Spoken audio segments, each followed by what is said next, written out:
बेच रही हूँ। इतने सारे पैसे मिलते हैं और मैं क्या यहाँ बैठती घर जाके शांति आराम कर।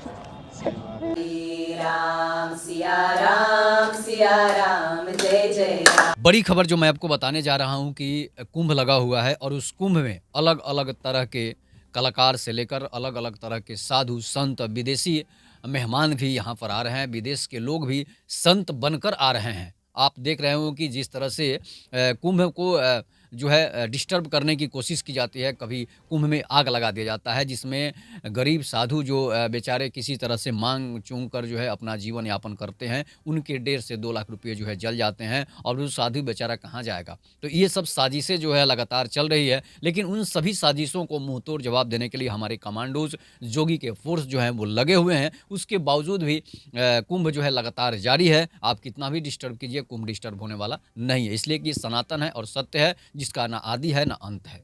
मैं आपको बता रहा हूँ कि कुंभ में इटली से आई महिलाएं जो जोगी के सामने जिस तरह से वो कर रही हैं, उससे लगता है कि सनातन का स्वर्णिम युग जो है वो चल रहा है। जोगी के सामने इटली से आई महिलाओं ने जिस तरह से मंत्र सुनाए, उससे यही लगता है कि सनातन दिन दोगुना और रात चौगुना लगातार वृद्धि कर रहा है।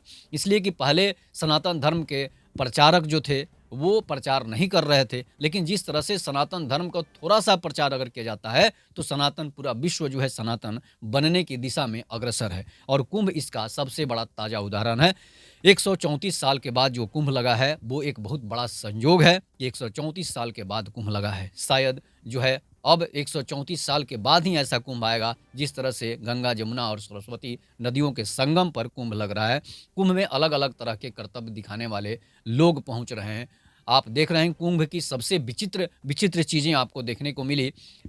ऋचा जो है आपने देखा रिसारी रिछाड़िया को भी, हर्षा रिछाड़िया को भी देखा किस तरह से वो कुंभ में एक सुंदर और नई नवेली जो है कन्या जो है वो किस तरह से संत बनकर आई है। इसके बाद आपने आईआईटीएन बाबा अभय सिंह को भी देखा कि वो आईआईटी और एयर स्पेस इंजीनियर की नौकरी छोड़कर जिसके करोड़ों के पैकेज थे और वो संत बन गए हैं और सत्य की खोज में, भगवान की खोज में निकल चुके हैं। इसके बावजूद एक नशीली आँखों वाली भूरी आँखों वाली लड़की जो है मोनालिसा वायरल हो गई है, जिसका अब समझिए कि वो एक गरीब लड़की इस तरह से वायरल हो गई कि अब उसे कहीं कमाने की ज़रूरत नहीं पड़ेगी, अब उसे रुद्राक्ष बेचने की भी ज़रूरत नहीं पड़ेगी। इसलिए कि उसके इतने फॉलोवर हो गए और किसकी वजह से, तो सिर्फ और सिर्फ महाकुंभ की वजह से वो वायरल हो गई। और आज सोशल मीडिया पर इस तरह से वायरल हो गई है कि लाखों पैसे जो है अब उसके अकाउंट में आने चालू हो गए हैं। ये है हमारा सत्य सनातन जो अमीर से लेकर गरीब तक सबको जीवन यापन करने का मौका देता है।